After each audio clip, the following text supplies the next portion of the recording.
Hi friends, this is Mangla Pratap and Muralidharan talking from India. Today I'm just going to talk to you about the importance of enhancing phrasal verbs and idioms in our ESL curriculum.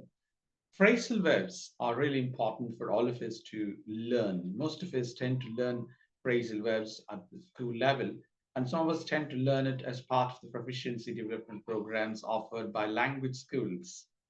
And we have an experience of training students to understand varieties of phrasal verbs. We talk about Australian phrasal verbs, American phrasal verbs, Canadian phrasal verbs, New Zealandian phrasal verbs, East African phrasal verbs, and then we also talk about South African phrasal verbs. So varieties of English ought to be kept in mind when we train our students on phrasal verbs. There are formal phrasal verbs and informal phrasal verbs. And formal phrasal verbs could be used only in informal context. So we need to really train our students to understand not just the literal meaning of these phrasal verbs. We should also keep in mind that these phrasal verbs can be contextualized.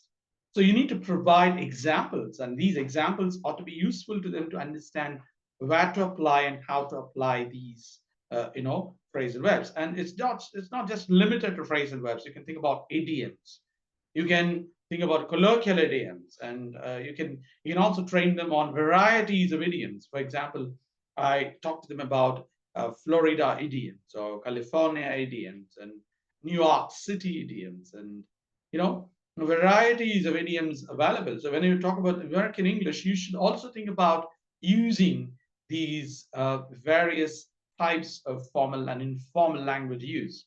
The colloquial idioms ought to be also taught if they're going to live in those places, and especially those who are migrating to other countries. And I would always ask them to think about trying to make a list of colloquial idioms used in that particular locality, understand them, and ensure that you can try using those idioms on a day-to-day basis. That's going to change the way you speak.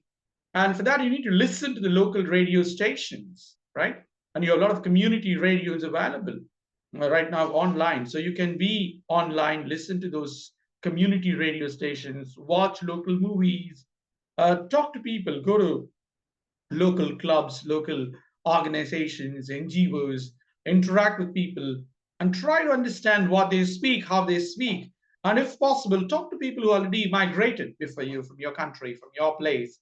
Talk to them, how is their English different from your English? And what sort of changes do you require to make? And all that. So make a list of idioms, colloquial idioms, which they can make use of on a day-to-day basis. That's going to change the way you communicate effectively.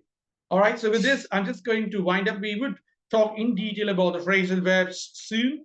Maybe I'll give a list of phrasal verbs in my next video. Those of you who are interested to know more about it, please feel free to contact us. We are there to support you, to offer training online and offline, of course. So feel free to talk to us. Good luck to you. Bye-bye. See you. Have a great day.